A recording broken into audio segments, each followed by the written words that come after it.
Okay, welcome all. Hope I'm audible. So, welcome to the lecture 9, session 1 of the Artificial Intelligence course, and I welcome you all to this exciting session. And today we are going to see the constant satisfaction, and that we are continuing from the last class.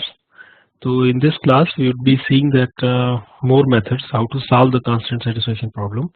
In the last class, we have seen that how to formulate the problem, but today we would be going into much detail, trying to give you some understanding that how we can solve this constant satisfaction problem. And because everything is required in today's class, and therefore just for the sake of completeness, I have brought some part that are relevant to just repeat for a few minutes so that you again recall all those things and we can continue with the discussion. So okay, in case you have any question, please let me know. So we have discussed in the last class that a constant satisfaction problem actually is defined in terms of the three things where you have some variable and you are calling them x1, x2, x3, and let's call this set as capital X. Capital X as, for example, let's assume that we have small n number of variables, and then for every variable there is some domain from which the variable can take the value, and we call them d1, d2, d3, dn. And since every variable need to be given some value, therefore how many domains are required? With the equal number of variables. Okay, for every variable there is a domain, corresponding domain, and then we have C, that is a set of constants that specify some allowable combination of the variable. Means you say that some variable have some value provided there is some relationship between the two different variables. If I say that x1 is equal to 2 of x2, and say d1 contains 1, 2, 3, and d2 contains some value, so you can see that you cannot assign all the values to into the domain to the x2, because every assignment is not possible. So we will be seeing this with an example, but before going into this detail, let us just see that each di contains the allowable set of variable, and because this di, let's assume we are talking about d1, then d1 would contain say k number of values for xi. So we can show it here as say for example x1, let's assume that set x contains only two variables, x1 and x2, and let's assume x3, and then we have d contains d1, d2, and d3, and let's say that that d1 is equal to d1 set contains that 1 and 2, and d2 contains say 2 and 3 and 4, and let's say d3 is equal to say 3, 4, 5, 9. Okay, 3, 4, 5. Let's assume that, so that less values we have, so we can understand these things. So let's assume that these are the values. So in the state space, you can see that if you want to assign the value to the x1, x2, and x3, what all values you can assign? What all values you can assign? You can assign 3, 4, and 5 to the d3 with respect to say 4 over here, with respect to the 2 over here, say 2 over here. Okay. Similarly, you can again assign 3, 4, 5 with respect to 3 over here, with respect to 2 over here. Similarly, you can again, I think, let me take it here.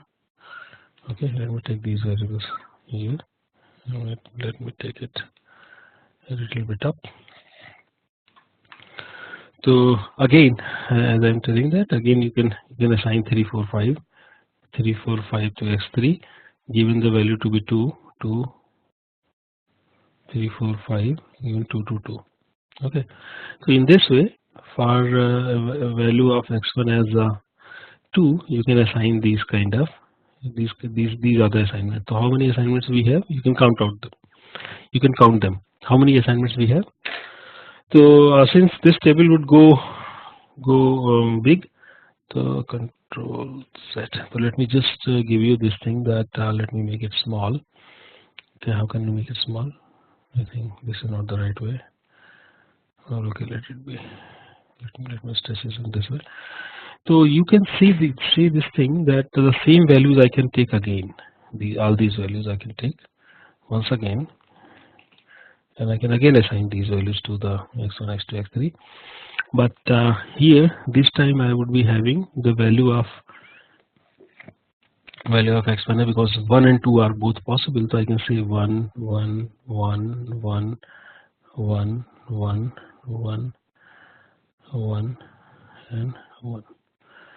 So these are all the assignments that we have. So these are all the assignments for me. Correct? So hope you understand this.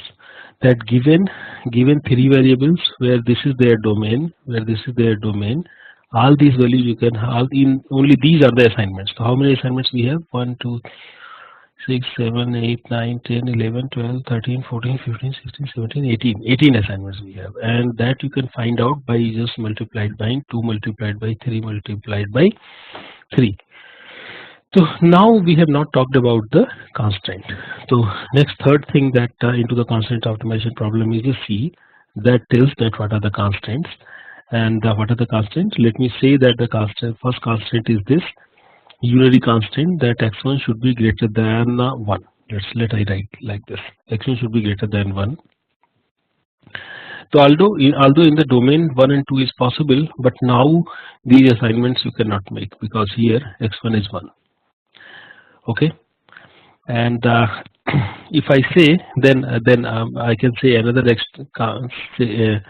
variable binary constraint such as x2 greater than x1. If I say x2 greater than x1, then I cannot even do these assignments because in these assignments x1 and x2 are same. Okay, let's for the third ternary assignment I can say x3 is greater than x1 plus x2. If I say like this, I think there is no such assignment. Is there any assignment? I can write equality also. So let me write it like this: that x3 is equal to, the third constant is x3 is equal to, let me just write x3 is equal to x1 plus x2. So you can see that only this assignment is possible and any other assignment is possible. I think there is no other assignment possible. Okay, so you find out that there is a solution. You find out that given these constraints, these 3 constraints, and this formulation, the solution is x1 is equal to 2, x2 is equal to 3, and x3 is equal to 5. This is what is your intention, and now you have solved this particular problem. So hope you understand this part, that how we can solve this constraint satisfaction problem. So initially I wanted to tell this part that whenever you have a domain, every domain may be different, and they can have a different values as we see that for these 3 variables. Initially we have taken only 3 variables and 3 domain. For every domain the values, sum of values may be common, so all the values may be different, etc. And the constant we have defined, the constant is written to this form. Initially we define a scope then relationship. So formally if we want to write, we should write in this way. Say we should this particular constant would be written into this form. It would be written such as x1 comma x1. It involves only x1. Okay, then it tells, see what is the formulation. This is how we have to write constant and then what is the condition. So you can let me just have it and say in this way. Okay, 1 minute. So we can say into this x1 and x1 is greater than 1. This is what the first constant is. Second is x1 comma x2, and then you say x2 is greater than x1. This third one is x1, x2 and x3, and then you say x3 is equal to x1 plus x2. So technically it is just a matter of how you write these things. So this is told over here, that how you specify these conditions. Okay, so if you have a problem like this, then this problem is called the constraint satisfaction problem. And to solve the CSP, it needs a state space that we have just discussed. What is the state space? This is the state space, means all the possible values that we are going to assign, all the possible assignments are actually state space. And immediately you can by yourself understand that this could be a big problem, because if these values are larger, then this state space may be very large. Then there should be a notion of solution, and we have seen the notion of solution. What is the notion of solution? Means the perfect assignment. So we can talk in this term such as x1 is equal to some variable, x2 is some values, x3 is equal to some value, and it does not violate any constant. Then we say that it is consistent. So sometimes we are talking about that these things are consistent, but all the variables are not assigned. So our target is to have the complete assignment. This is the important part. We want the complete assignment, means all the variables should be given some value. Then only we would be saying that we have achieved the solution. All right. So this was an example that we have seen in the last class, where we had a map of Australia, and we tried to color this map using 3 colors: red, green, blue, and such that the immediate states should not have the same color. You know, the graph coloring problem is a very traditional problem, and a lot of talks people have talked about earlier, that how the things are there. So hope you know something about the graph coloring problem.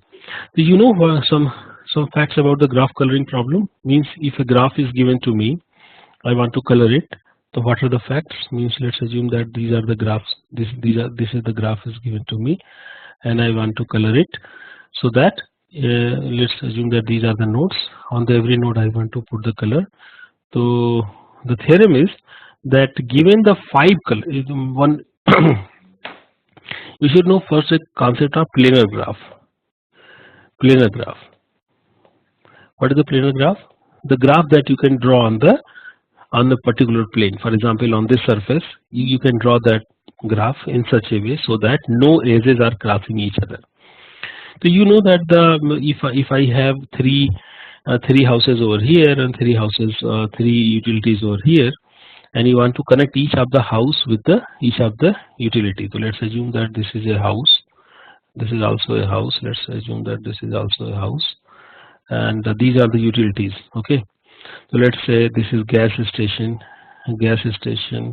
Okay, this is a milk store, and this is a shopping. This is a shop, and you want to connect each of them with each other. So you connect this thing with this thing with this thing. So this you can do. Okay. Now next thing, can you connect this particular place also with everything without crossing each other? Yes, you can connect in this way. So let me use a different color. So you can connect this into this way. You can connect with this second thing. Similarly, you can connect the third one. Okay, you can connect. So can you connect the third one also? This is a very difficult question, because this you can connect, this you can connect, but you cannot connect this part with this. Okay. This gas station, if you want to connect the gas station, with this this place, there is no way that you can draw it without crossing. So this graph is not planar.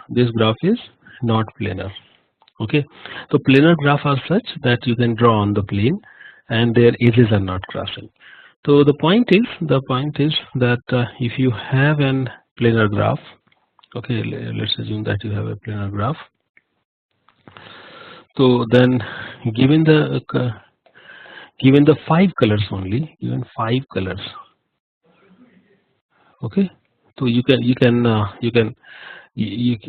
color this graph in such a way so that no need of no immediate nodes would have the need to be given the same color. And then there is another theorem that says that even it can be done with the 4 colors. Okay. Then it can be done with the 4 colors, but the proof is very difficult. So minimum number of colors required is 4. But sometime it may be possible, such as if it is a bipartite graph, means this kind of graph where things are only only going from one side to another side with this kind of graph, then sometimes you may be only needing two colors, because on this side you put one color, on the other side you just put the second color. So on the bipartite graph you can use only two colors to color them. But if it is general graph, means it is not planar, it is not defined, and you want to find out that how many colors are needed, then it's not a simple problem, it's an NP hard problem. NP hard problem is to find out that how many minimum number of colors is required, and therefore it is a difficult problem. but here we are not talking about that, this particular aspect, that what is the number of minimum required colors that are needed to color this particular thing. Our understanding, our requirement is this, that given these three color, can you do this particular thing, or how you can do it. Okay. So essentially this you can do by representing this is the graph of Australia, and you have seen that you can represent this as a constant graph in this way. So this is the constant graph for this particular map, and here every place, for example, WA is a node, SA is a node, and NT is a node, Northern Territory, everything is, Queensland is a node. So everything is a node, and the connection between them means if there is an edge between them, it tells that there is a condition. And what is the condition? Condition is this, that they should have, this is a constant, means condition or constant, that they should have a different color. So if I put like this, so they should have a different color. Okay.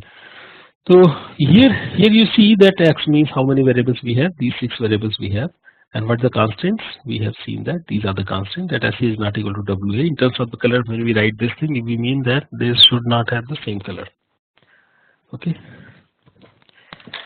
SA is not equal to NT, so SA is not equal to NT, SA is not equal to Q, these things are there.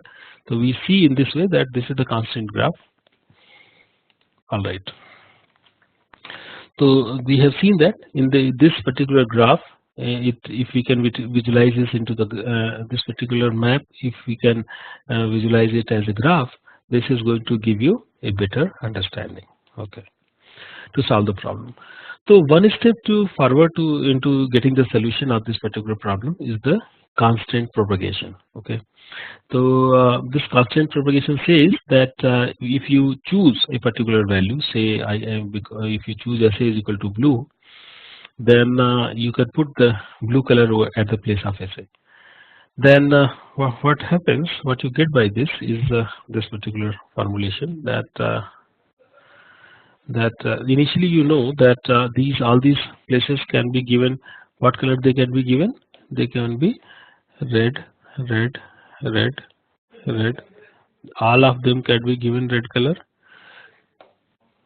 They can be given green, green, green, green, green, green. All of these nodes can be given these colors. Blue, they can be given blue color, blue color, blue color, blue color, blue color, blue color. But the point is that if you assign blue color over here, then because of the constant, you cannot allow blue color over here. Similarly, NT cannot also be given the blue color, and similarly this can also not be given blue color. So similarly, you can remove the blue color from all the places. If you have not removed the blue color, the number of choices, because the 1, 2, 3, 4, 5, there were 5 nodes, and every node can have 3 choices. So you had 3 to the power 5 choices. But now since you have removed one of the choices, it becomes 2 to the power 5 choices. Okay. So out of given this particular value, given SA is equal to blue, you can consider that number of choices reduces to the only 2 to the power 5, that is 32. Earlier it was 3 to the power 5, that is 243. So you can see that it is 87% of reduction into the number of states that you need to consider. So this is a very important step, because if you propagate the value that you have assigned to the one variable, then it helps you to reduce the space, the possible space for the other variable, and by this it reduces the search space, and therefore very quickly you can find out the solution. And many other time in this lecture we are going to see this particular concept. Okay. All right. So this we have talked about. The next thing that I want to talk about, that this also we have seen that this is the cryptarithmetic puzzle, where I am saying that TWO plus TWO is equal to FOUR. And this in this puzzle, the point is that all these things are actually in this puzzle actually. Okay. In this puzzle, these values are actually what values? These values means T, W, O, F, U, and R. All these values are actually a variable. All these things are actually variable, and they can take one value out of 0, 1, 2, 3, 4, 5, 6, 7, 8, 9. Let's assume that these are the values. So you have to find out the solution in such a way that if when I write 2 plus 2, it becomes 4. Okay. When I write 2 plus 2, it becomes 4. So how can you assign the value? So let me give you one assignment, that I say T is equal to 3 and W is equal to 4, O is equal to 5, F is equal to 1, U is equal to 3, R is equal to 4. Then what is the equation? This particular equation give me 3, 4, 5, 3, 4, 5 upon F is 1 and O is 5, U is 3, and R is 4. So is it the right thing? Is it the right thing? Can you tell me that is it the right thing? You say it is not right, because 5 is 10. It should be 0. So here there is an error, and you can similarly find out that at other places also there is some error. This is not the right way. Okay, so this is not the right solution. All right. So if this is not the right solution, what should be the right solution? So you have to find out. So can you help me in finding out this? So to just represent this, we have to define some problem. Let's first, before solving this, let's first formally define this particular problem. So one way to define is that that this is a kind of graph that tells you that for all these values we want to define that how we should take. One thing is for sure is there. For example, we have taken that 3, 2, and U have the same value, and this should not be there, because T is a different thing, U is a different thing. So sometime we want a constant that all difference, all we want the condition that all values should be different. So it says, okay, let we want all different. So I say that all these values should be different, all these values. So I put a constant and I connect them. Okay, all difference, number one thing. Second thing, that since you know that whenever you are adding O and O, you get R. So there is a relationship between. So let me just remove this thing.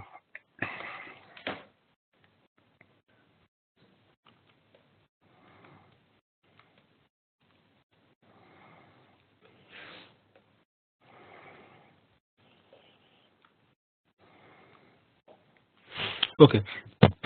All right. So when I am going to take, for example, O and O gives you R. So O and O gives you R, but it also gives you one more variable, that is C1. Say then let me call it C1, C1. Let me create some more variables, C1, C2, and C3. They are carries. So what is another condition? That when you take O's, and then there is a relationship between O and R and C. And what is that relationship? That this relationship is this. So you are going to put this thing. Say I say A, then you should put A over here. Okay. What is the relationship? Relationship is 2O is equal to R plus 10 C1. In this way, you should write a condition. Similarly, so this is what it is. and then for WU there is a relationship. So you say with the W, with the W, with the U, and with the C2, C1 and C2, because C1 and C2 were involved, C1 and C2, there is another condition, and this is what the condition. If I call it B, so you put B over here. You understand? So this, I think now you understand this graph. Every square box represents a condition, and that condition is actually specified over here. And this is not a difficult to see that if you want to solve these kind of things, you have to be in this way, so that if you are adding two O's, you get something as a value, and then the carries goes, and the value of this particular digit, whatever this digit is, if you multiply by 10 and add to the R, it will be the actual value.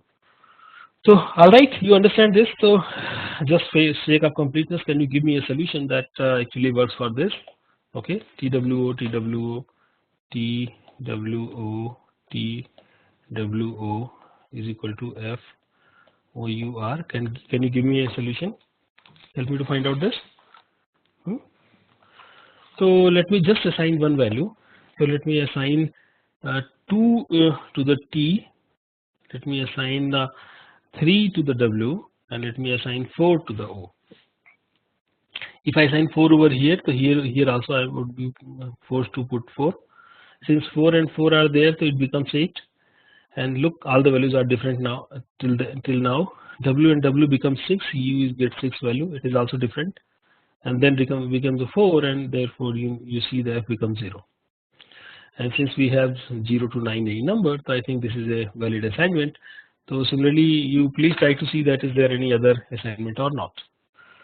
So this is the one way to solve the things. Where how we have solved, we have only specified that how we can specify the problem. So if we can specify this, then for the solution we would be discussing more.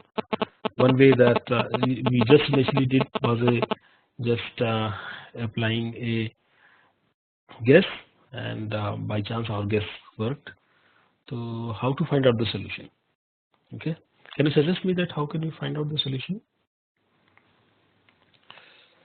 So let us see one more thing, that it may be possible that there could be multiple assignments for the thing, because you have seen that there is a concept that the assignment is we are not able to find this assignment. So there could be three things. Number one, either you find out the valid assignment. Second, either you are not able to find out the valid assignment. It may also be possible. For example, into the previous example that we have seen, if I had said the x1 plus x2 is greater than say 20, then you would not be able to find out the solution into the previous example that we have done very recently. So it may be possible that some constant are such that there is no assignment possible. But the third condition is this, that there could be multiple assignment possible, and one of them is more suitable than the other. So if we are into those kind of scenarios, we call it the preferential constants. Okay. So many real world CSPs actually include the preferential constants. One example is this, that consider the university class scheduling problem. Means in your college, if I want to schedule the classes, okay, class scheduling problem. So there could be various constants. One constant is this, that I cannot put the class, for example, like Professor A takes machine learning and artificial intelligence both. So I cannot give that he would take this class on the Monday 10 to 11. It cannot possible, because he would only take either machine learning or artificial intelligence. I cannot tell that he is taking both the classes at the two different places, same subject. So this is the constant. But there could be some other constant also, such as Professor A wants to take the classes before 12 p.m. Professor B wants to take classes after 12 p.m. So I want to schedule his classes so that there is no clash between the student, there is no clash between the faculties of all the subjects, and also the faculties are happy, means they are taking the class in their preferable timing. Okay. If you want to solve these kind of things, then these kind of optimization problem are called the constraint optimization problem, and we would be seeing that how can we find out how can we solve these constraint optimization problem. So one Here the extra word is optimization. Okay, earlier we were only talking about the constant problems, but here constant optimization problem we are talking, where multiple solutions are there. Okay, earlier we are talking constant satisfaction problem, means we just want to find out is satisfying assignment, but here we are also considering that two solutions are there, one of them is better, how to find out the better one. So you can think in the same line that we have did into the previous classes as a hill climbing. You have seen that using hill climbing you actually you are at the some place, that is also a solution because valid assignment, but you see that if nearby places you find out a better solution, you move to that particular direction. You move until there is a possibility of the movement, and then you reach to some local minimum, local or the optimization criteria. All right, uh, then let's try to see that how to find out a solution. So inferences in CSP actually we talk about this particular thing, that what is the inference in CSP. We have talked about earlier also that inference is something that um, this we have talked about earlier. Just I want to give it this. Constant propagation is a kind of inference that given this value we have reduced the space, reduced the parameter for the next of the variable. So this is a kind of inference. So we given the problem, we can do one thing. We can do one other thing. Such a one thing is a search. Search means you somehow find out that what should be the next value. Okay, and second thing could be that you do the inference. So what is search and what is the inference? That I told you that in the search, what is the search? Search is something that you keep exploring the values and then you reach to the solution. How can you do this? Okay, so let me tell you this. Okay, so let me take this graph so that it becomes easy for me to draw. So let me take this graph and let me put it here. So we have seen that okay, let me take this graph only.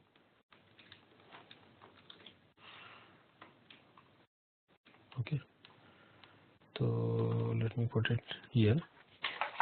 All right, so you see that a blue color is assigned over here, and we have told you that the possibility for W is red. All these values are possible. Red is possible. Green is also possible to be given over here. Green is also possible to be given to here. Similarly, green is also possible over here. I think red is also possible, but right now we have chosen this. So let me also write the blue is possible. Blue is possible. Blue is possible. Blue is possible. Every time I am leaving this T, this is not intentionally. Okay. So let me start from this particular thing. We say SA. We want to assign some value to SA. What are the possible assignment? I write it like this. Okay, I can write that SA is equal to R, G, and B. Then given this assignment, then I would choose that W is equal to R, G, B. Okay, and then given this I see NT is equal to, okay, NT is equal to R, G, and B. Given this is given this P, let me say what is the assignment for Q? Again RGB. So again I have to assign NSW, again RGB. Every place, at every place you see that we have less space, therefore I'm not drawing this. So you see that a big tree you can form, and at the end, at the leaf, what would happen? That you can find out that there is a path going from here to here, and that tells you that what is the assignment for all the values. Okay, you given this variable, given this assignment, you can test that whether it is a right assignment or not. If it is not a right assignment, you can do a different kind of search. So this is the strategy of searching. Understand? So this is the strategy of search. Or the second thing is the inference. What is the inference? Inference is the constraint propagation. Means whenever a value you are going to assign, you take that constant down and say that these values are not possible for the next state. So you remove some of the variable from the rest of the places, and then what would happen? The main thing would happen that when you assign r from SA, if you assign r, then here r would not be here. Then if you say that with W you assign green, then you say that, let's assume that you assign blue over here, then you cannot put blue anywhere. So these blues are actually gone. Then at the later point of time, let you assume you start assigning over here and you choose that I am going to assign R. Then since W and they are assigned to, you cannot assign R over here. So only G is there for possible assignment, and therefore you are done. So with this G, you see that there is an assignment between NF and Q, and what is the possibility? You see that R and G is there, and since if you propagate this G over here, so you cannot assign G over here, so you find out the R is the valid assignment. Can you see this?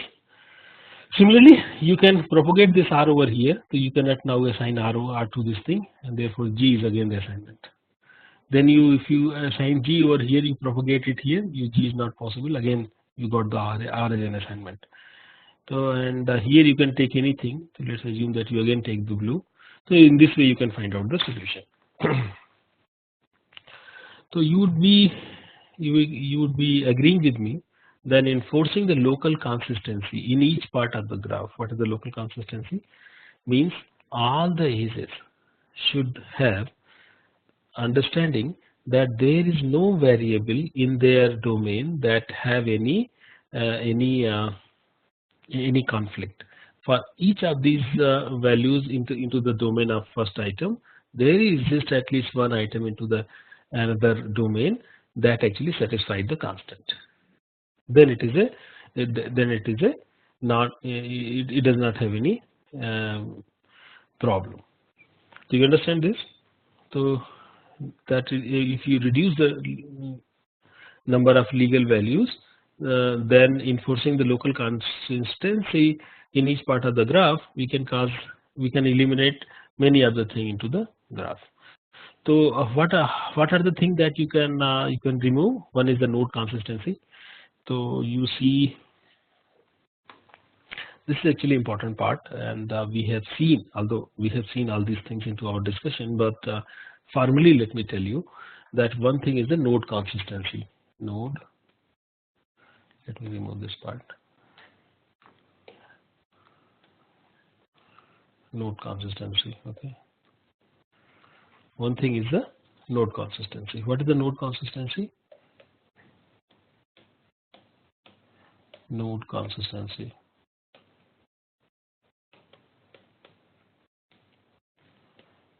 Okay. So for example, in the previous example we have seen that if x1 variable can take the value for 1, 2, 3, and if I say the condition that x1 is greater than equal to 2, if I say this thing, okay, so there is no other condition. Nobody else is telling that what should be the value into this particular what should be the value over here, but only the constant is with x1 itself. Means what should be the node property, and the node property x1 should be greater than 2. It tells that you cannot take 1. Okay. So if these kind of constants are there, you can remove this constant. This constant is not useful by removing this particular item. If you remove this particular item from the domain,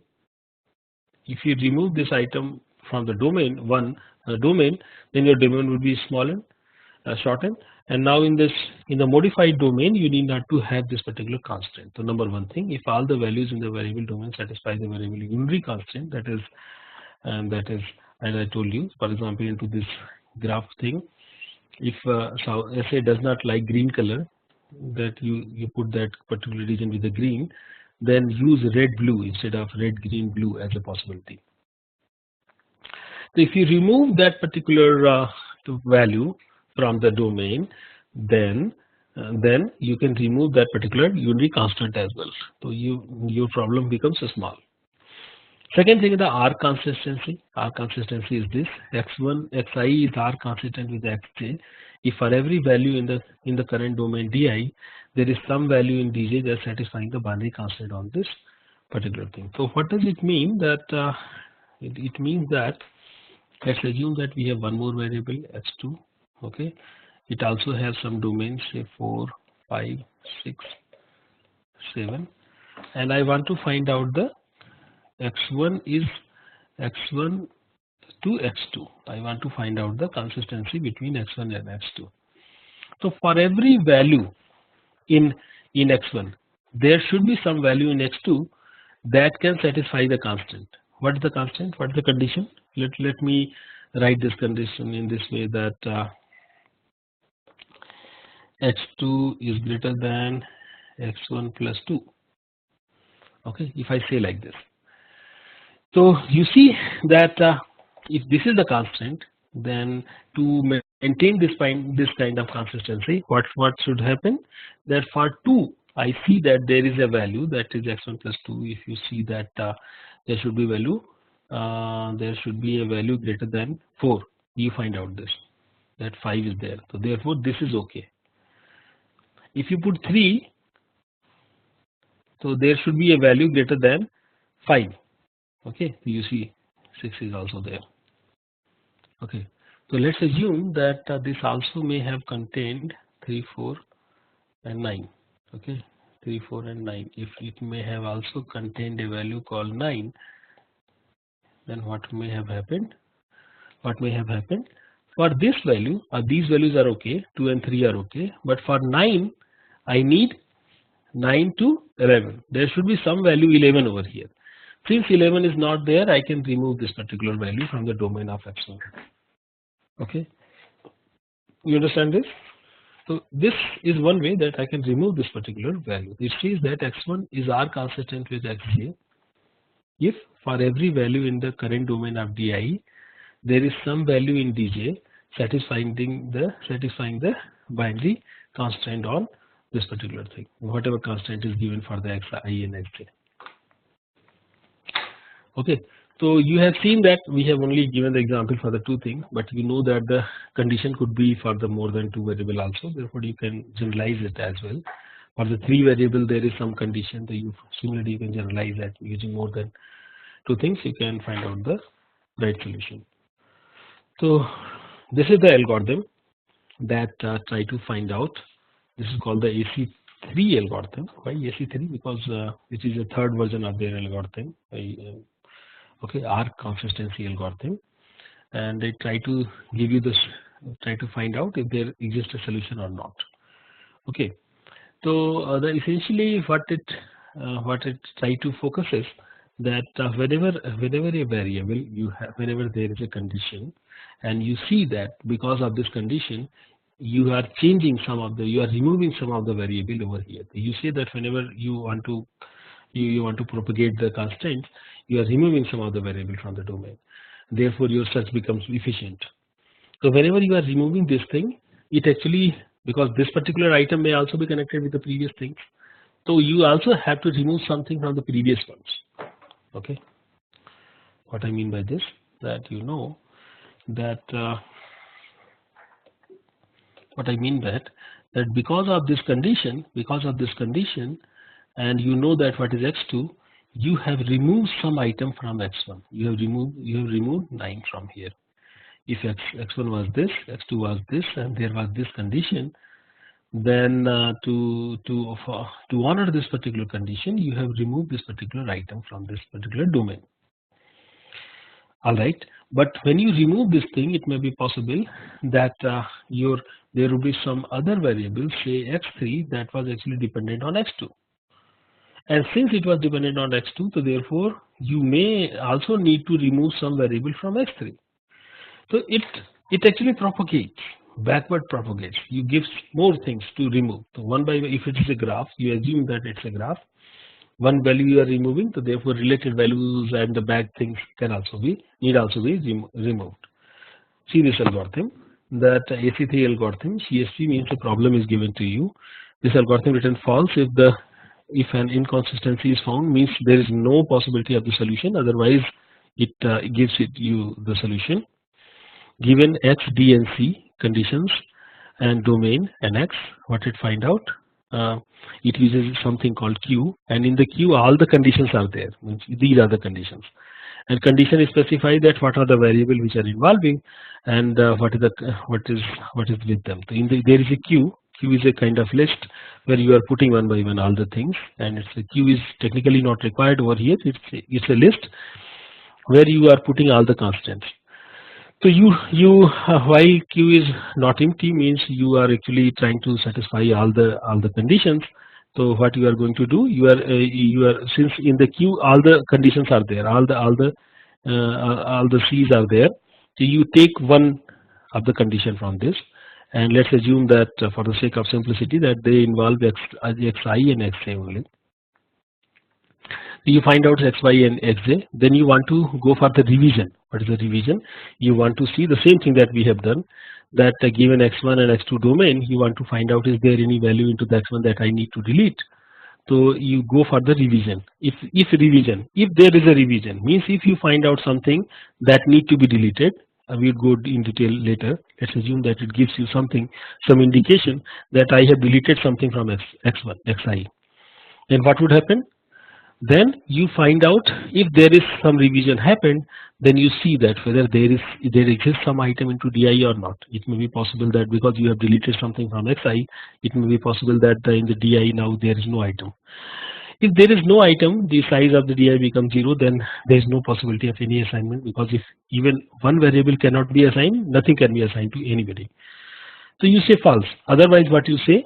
For all the neighbors which are there for the xi, except for, because xj is also a neighbor, all the neighbors means whatever things are connected with the xi, except the xj, because this is you are considering right now, you put into the queue. But you are telling that at some point of time I would also consider this, because I also need to consider this because I have removed some item over here. Same thing I am telling.